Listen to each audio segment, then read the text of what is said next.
भगवद गीता श्लोक 14 chapter 10 the appearance of the absolute का श्लोक 14।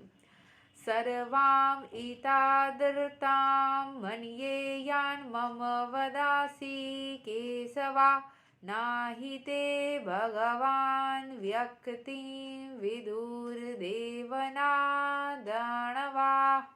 O Krishna, I totally accept as truth all that you have told me. Neither the demigods nor the demons, O Lord, can understand your personality. तो भगवान श्री कृष्ण को अर्जुन बता रहे हैं कि आपका जितना भी महानता है वो साधारण इंसान या डेमिगॉड से कोई भी नहीं समझ सकता। आपकी जो महानता है वो सर्वोत्तम है, वो सर्वोपरि है। ठीक है, सो यहाँ के एक्सप्लेनेशन को समझ लेते हैं। Arjun herein confirms that persons of faithless and demonic nature cannot understand Krishna. He is not known even by the demigods. So what to speak of all so-called scholars of this modern world? By the grace of the Supreme Lord, Arjun has understood that the supreme truth is Krishna and that he is perfect one. One should therefore follow the path of Arjun. He received the authority of Bhagavad Gita as described in the 4th chapter. The Parampara system of the disciplic succession for the understanding of Bhagavad Gita was lost and therefore Krishna re-established the disciplic succession with Arjun. क्यों? क्योंकि पहले भगवद गीता को ना मनु मतलब सूर्य देव को सुनाया गया था, उससे उनके पुत्र मनु को सुनाया गया था, ऐसे डिसिप्लिन सक्सेशन में आ रहा था।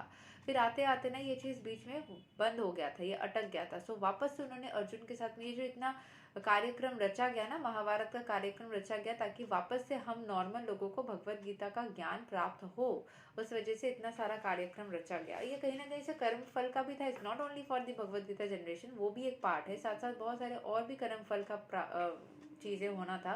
So it's all related. ठीक है, सो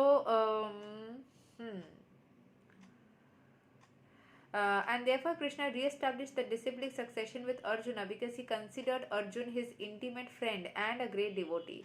Therefore, as stated in our introduction to Gitopanishad, Bhagavad Gita should be understood in the Parampara system. When the Parampara system was lost, Arjun was selected to rejuvenate it. The acceptance of by Arjuna of all the Krishna says should be emulated. Then we can understand the essence of Bhagavad Gita and then only we can understand that Krishna is the supreme personality of Godhead. तो जिस तरीके से acceptance Arjun ने किया था, जिस वजह से वो इतना नेगेटिविटी में भी जीत पाया, उस तरीके से अगर हम भी अगर ईश्वर की उस एनर्जी को एक्सेप्ट करें तो हम भी अपने नेगेटिव एनर्जीज आसपास रहे, फिर भी हम विजयी होंगे और हमेशा हमारे आसपास लोग कहेंगे विजय भवा। सो यही तक था श्लोक number 14 of Bhagavad Gita chapter 10। Okay, so